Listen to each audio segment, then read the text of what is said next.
momentos de eu fazer essa transformação.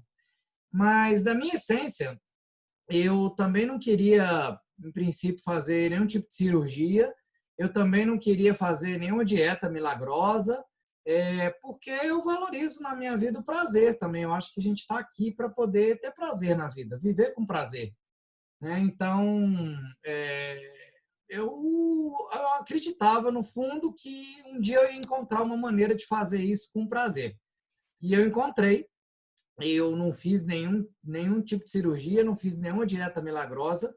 Eu utilizei só a consciência e a ajuda de mentores para poder fazer esse processo, né?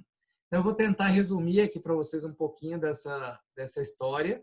E eu não quero, de maneira nenhuma, aqui, me sinto muito à vontade de compartilhar isso com vocês, dizer que eu consegui sozinho, nada disso.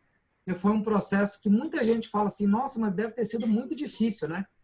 E eu falo para as pessoas o seguinte, difícil era eu carregar mais de 50 quilos a mais no meu corpo, né? 50 quilos a mais são 10 sacos de arroz que eu carregava todo dia comigo, né? Então, só para vocês terem uma ideia do que era o meu contexto nessa época, eu tenho o privilégio de trabalhar com uma coisa que eu amo.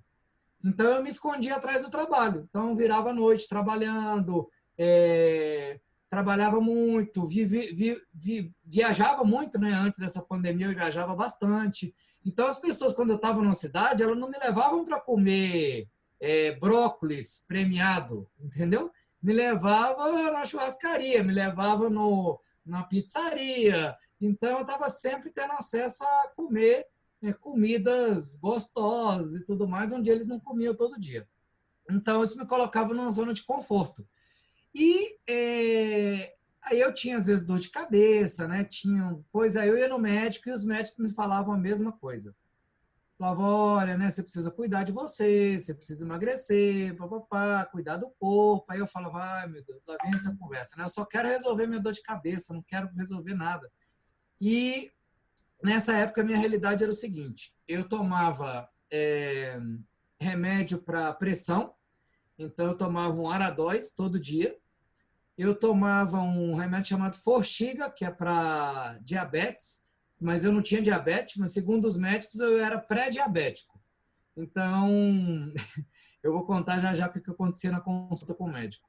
Depois eu tomava também, deixa eu ver o que mais que eu tomava. Tomava um Lansoprazol para refluxo, tomava, quando eu tinha uma dorzinha de cabeça, esqueci o nome desse remédio, mas eu tomava às vezes um Tandrilax quando sentia alguma dorzinha. E como eu tinha, na época, isso seria uma outra história, mas eu tinha ansiedade também, eu tomei durante 8 anos Rivotril também. E tomava ali aqueles remédios, e tomava um remedinho aqui, outro ali, então eu tinha um kit de sobrevivência. Mas, na verdade, o que eu vejo hoje, né, é que eu não cuidava da minha saúde. Eu achava que com aqueles remédios eu estava cuidando da minha saúde, mas, na verdade, eu estava cuidando da doença, administrando a doença, né, que foi exatamente o que o César falou agora há pouco. Então, eu estava cuidando da doença e não cuidando da saúde. E era muito engraçado as minhas consultas médicas, né? Pena que não teve como gravar, porque seria muito engraçado assistir hoje. Porque o médico chegava, olhava meus exames não eram tão ruins assim, né? Eu não tive nada grave, não tive nenhum infarto, nem AVC, nem nada, mas o médico olhava e falava assim, olha, amigo, sua glicose está 105, então está alta. Então, você já é pré-diabetes. Você tem algum caso de diabetes na família? Eu falo, minha mãe, então. Você tem que tomar cuidado. Eu falei, olha, doutor, o senhor está olhando o exame de um viés muito negativo. Olha aqui o histórico do exame. Ele é 105, já faz 2 anos e meio. Então, ela está estável, ela não está alta. Então, esse era o meu argumento. Eu falei, não, estou bem. Eu tentava convencer a mim mesmo, negando esse processo de cura mesmo, como o César compartilhou agora há pouco, de não querer fazer essa transformação. Uma parte de mim queria e sabia que era necessário, mas parte de mim queria adiar essa transformação. E aí, com relação à pressão, era muito engraçado, porque o médico falava assim, cardiologista, olha, se você tiver uma vida mais tranquila, né, não viajar tanto, comer mais saudável, fizer algum exercício físico, ficar mais tranquilo no seu trabalho, você pode vir aqui daqui a uns 3 meses, que quem sabe eu tiro esse seu remédio aqui, esse Aradóis. Eu falei, não, doutor, é só isso que eu tenho que fazer, tomar um remedinho? Pode me receitar seis meses aí de remédio, porque nos próximos 6 meses, pelo menos, eu não vou fazer isso. E esse era o meu jogo, né? De saber que eu precisava fazer essa transformação, mas de uma parte de mim saber que, poxa, eu não estava encontrando, né, ainda a forma de fazer. Bom, aí o tempo foi passando e eu fui conseguindo, né, realizações aí no meu trabalho, na minha vida profissional. Sempre me dediquei muito, né, e sempre fiz de uma maneira muito criativa aí os projetos que eu faço com as empresas. E eu tive uma oportunidade de começar um grande projeto que eu faço hoje numa empresa grande aqui no Brasil. E esse projeto exigiu muito de mim, muito, muito, muito. Emocionalmente, fisicamente, no começo dele, era um projeto muito diferente, entendeu? E aí eu me vi falei, e agora, né? Eu preciso buscar mais ajuda. Eu preciso encontrar alguém para me ajudar. E aí trabalhei com uma terapeuta sistêmica que trabalha comigo até hoje, né? Que trabalha com a parte de neurociência, com constelações organizacionais, familiares também. E eu já tinha feito constelações, olhei para o meu sistema como um todo, curei várias coisas com meu pai, com a minha mãe, né? E eu vi que muita coisa que eu estava carregando eram também questões emocionais, né? Que eu não tinha consciência. Então eu precisei fazer um trabalho todo de saber que eu era o pequeno, que a minha mãe, meu pai também, honrar tudo que eu recebi deles, ter a consciência de que eles são os pais perfeitos para mim. Então, eu fiz todo esse processo, todo um processo com a minha equipe da minha empresa também, né, de saber que eles são perfeitamente diferentes de mim, né, que eles não vão conseguir fazer do jeito que eu faço e nem é isso que eu precisava. Então, eu comecei a mexer nessas pecinhas do sistema, mas mesmo assim, de novo, me faltava o corpo. Aí, essa minha terapeuta chegou para mim e perguntou assim, o chamado aí, né?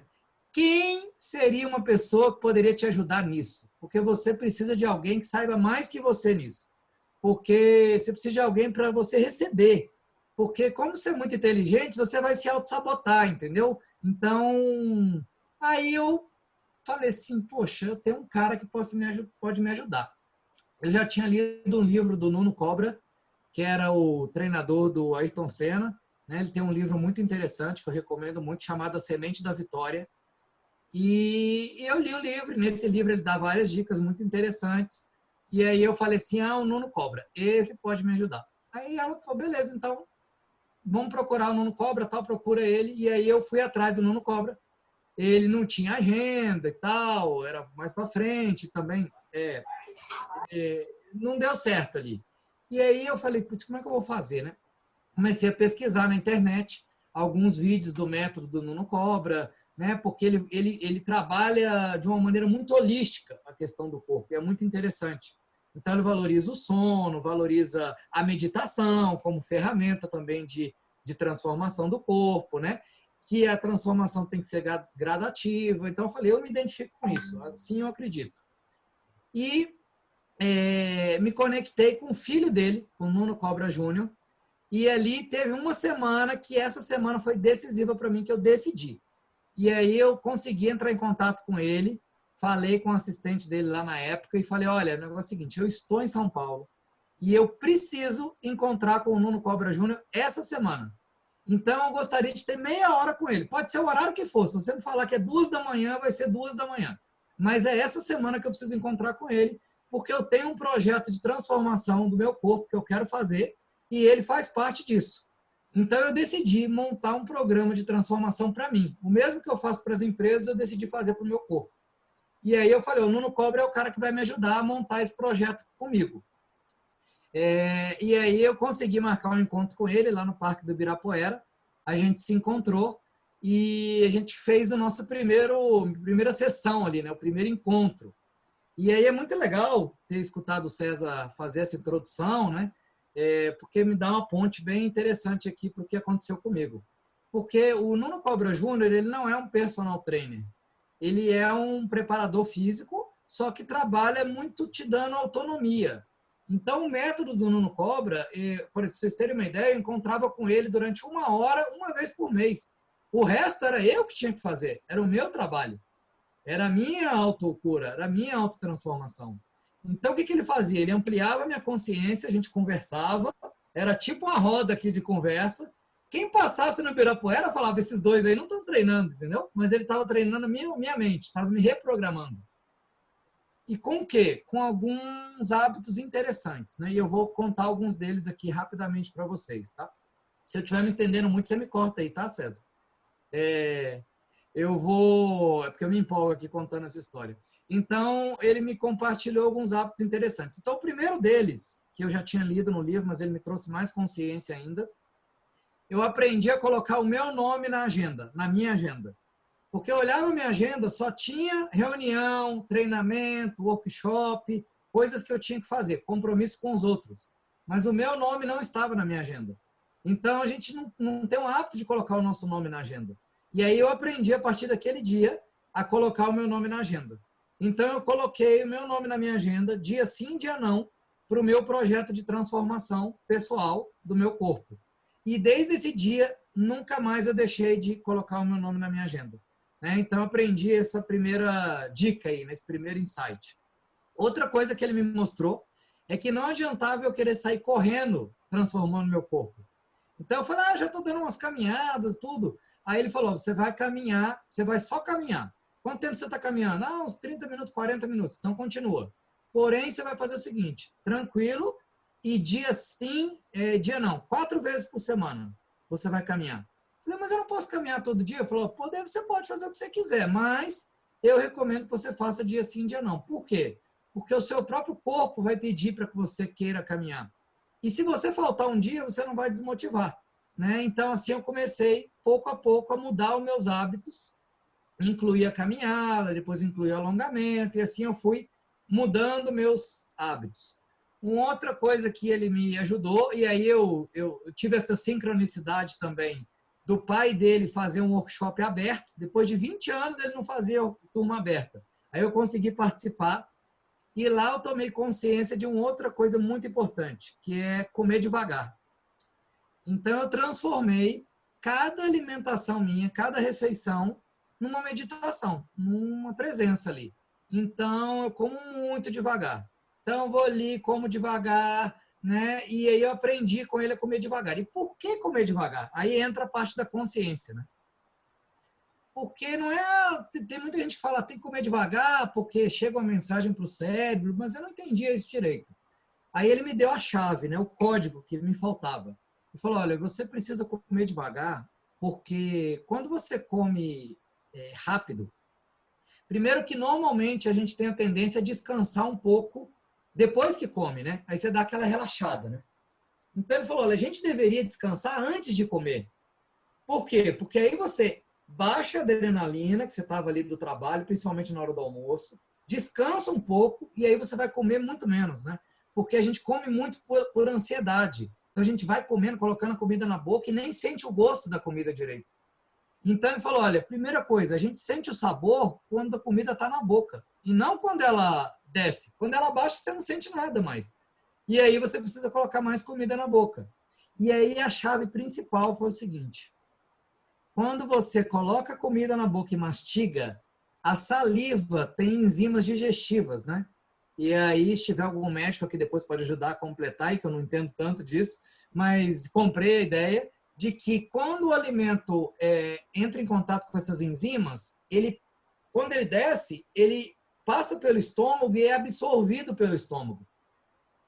Então, a digestão nossa começa na boca, né? Então, eu aprendi que se eu mastigasse mais, quanto mais eu mastigasse, mais o meu estômago ia absorver os alimentos. E quanto menos eu mastigar, parte desses alimentos iam passar direto para o intestino, o que faz com que eu tivesse que comer mais para ficar totalmente satisfeito. E aí, quando eu experimentei a primeira semana isso, que começou a funcionar, eu falei, gente, maravilhoso, né?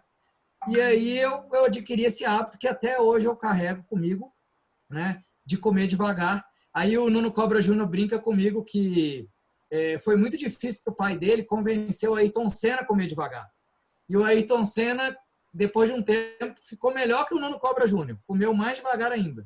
E ele disse que eu superei o Senna nisso, entendeu? Ele falou, olha, você come muito devagar hoje. Aí ele brigou comigo que eu estava comendo muito devagar, que agora eu preciso equilibrar mais. E agora eu já estou um pouco mais equilibrado. E a última coisa, que eu não quero me estender tanto, que é só para mostrar o poder que tem a consciência mesmo, é, é de trazer a consciência o seguinte. Outra coisa muito legal que a gente fez foi o seguinte, ele me ajudou a brincar com a minha compulsão. Primeiro ele me mostrou que, ele me deu um texto do Drauzio Varela que falava da compulsão de comer. Depois que vocês pesquisarem isso, vocês vão encontrar na internet também. Então, que comer é uma doença, é uma compulsão, comer demais. E aí ele me fez reconhecer de uma maneira muito sutil que eu estava doente, que eu precisava me curar, né? E falou o seguinte, falou, mas você vai fazer o seguinte, você não vai estressar o seu corpo. Você vai fazer igual uma empresa, e aí ele foi muito sábio em trazer, ele sabia que eu trabalhava com as empresas. As empresas não têm aquele dia, estamos há 50 dias sem um acidente de trabalho. Né? Então ele criou essa brincadeira comigo. Falou, olha, você vai contar quantos dias você consegue ficar sem ter um acidente de trabalho. E aí, assim, eu comecei a brincar. Então ele falava, o dia que você estiver com fome, quiser comer mesmo, você vai lá e come. Pode comer muito. Come até você... Aí você vai contar. Hoje eu tive um acidente de trabalho. E aí você vai estendendo, ampliando a sua zona de conforto. Né? Então, olha, agora eu consegui ficar 2 dias. Aí, beleza. Aí, no próximo vez, eu vou tentar ficar 3 dias ou 4 dias. Chegou no limite. Meu corpo agora pediu para eu comer bastante. Aí, eu começava a contagem de novo. E aí, foi muito interessante que eu fui aumentando a quantidade de dias que eu conseguia ficar sem um acidente de trabalho.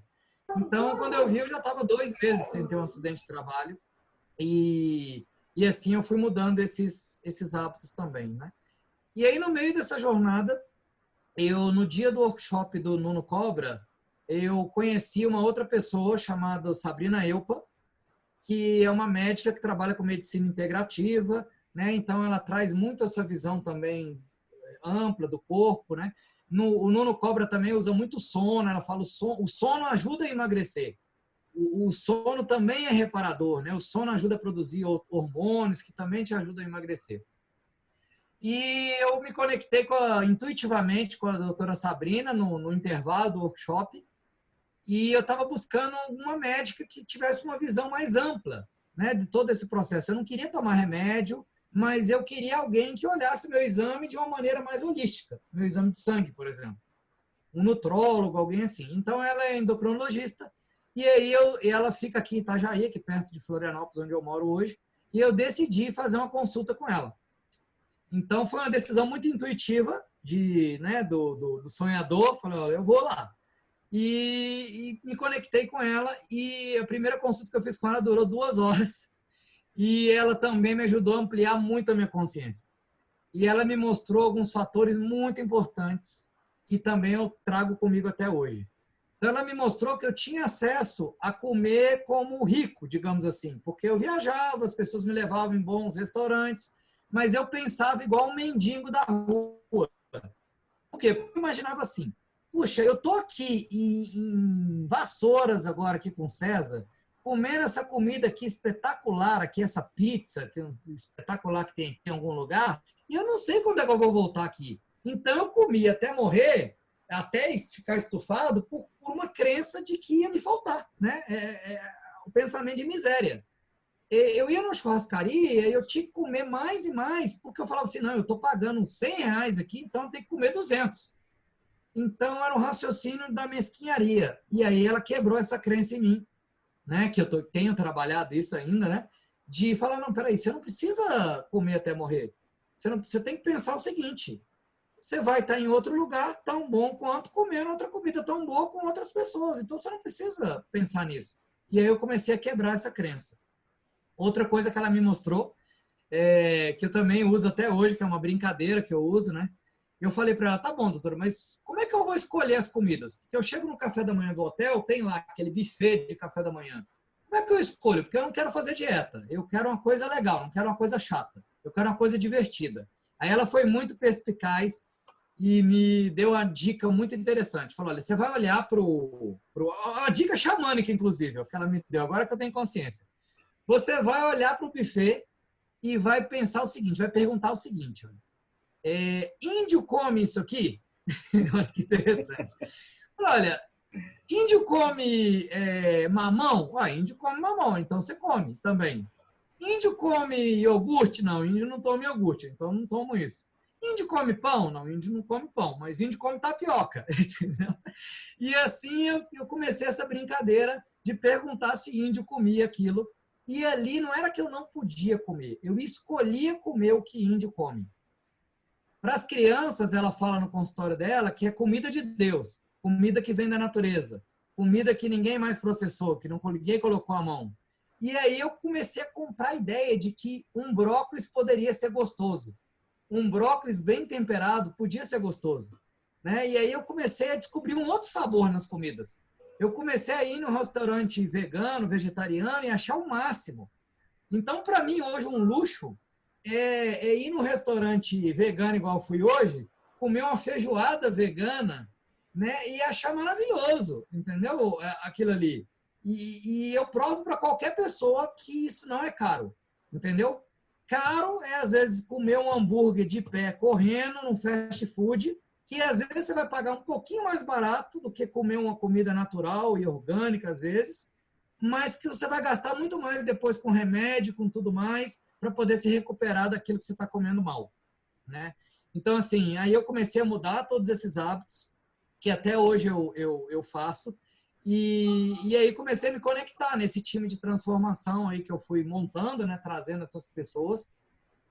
E o que aconteceu comigo foi que eu comecei a fazer assim, né?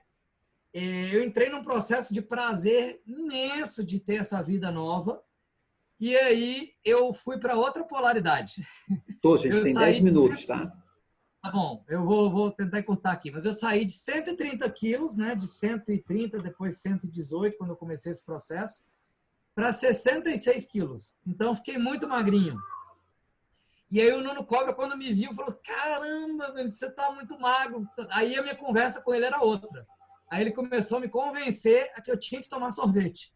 Entendeu? Falou, não, você tem que tomar um sorvete. Eu falei, não, é o quinto pior alimento do mundo. Ele falou, não, mas de vez em quando. Né? E é só pelo prazer. E aí ele me ajudou, junto com a Sophie Derran, que é uma outra médica que eu gosto muito, depois pesquise Sophie Derran, ela é maravilhosa, a entender que a gente precisa do equilíbrio. Né? É o que o César acabou de falar aqui mesmo, encontrar esse ponto de equilíbrio. Então, hoje eu tenho 73 quilos, 74, e eu encontrei esse ponto de equilíbrio. Já estou assim, já faz um ano, acho que um ano e meio, e continuo trabalhando com esses mesmos hábitos. E qual que é a minha realidade hoje? Qual que foi o ponto que eu não escutei o meu corpo, né? Trabalhar o fortalecimento. Então, como eu não trabalhei o fortalecimento, hoje eu estou com 3 hérnias de disco aqui, né? Eu não fiz a musculação do jeito que deveria, não fiz o fortalecimento, e agora estou tendo que trabalhar isso em mim, né? A parte de fortalecimento, fortalecer o meu corpo. Estou nesse trabalho agora de continuar olhando para o corpo, porque foram muitos anos que eu maltratei ele, entendeu? Então, de exagerar no trabalho, de colocar muita intensidade nas coisas que eu fiz. Então, agora eu estou curando o ritmo, já não sou mais workaholic, já não exagero mais na intensidade, e por isso que eu estou continuando essa busca, continuando nessa jornada, por isso que a gente tem que continuar meditando, fazendo as tendas, buscando um autoconhecimento, usando o pêndulo, né? Trabalhando o Ho'oponopono aqui com o meu próprio corpo aqui todo dia também, para continuar essa cura. Então, assim, agradeço por terem me escutado até aqui. Essa é uma história que me mexe muito aqui comigo, né? Porque eu trabalhei esses 4 arquétipos aqui, na verdade, né? Foi o visionário, o curador, o guerreiro, e chegar nesse arquétipo aqui de estar compartilhando para vocês um pouquinho disso e me auto-observar também nisso, né? Então, isso fez com que meu ser hoje tivesse numa alegria maior, e eu tenho certeza que eu vou conseguir curar essa questão aqui da cervical também. Tem outras coisas que eu estou olhando aqui, sombras e tudo mais para isso, para poder dar o próximo passo aqui também. Então, gratidão, César, por esse espaço. Gratidão a vocês aí por me escutarem também.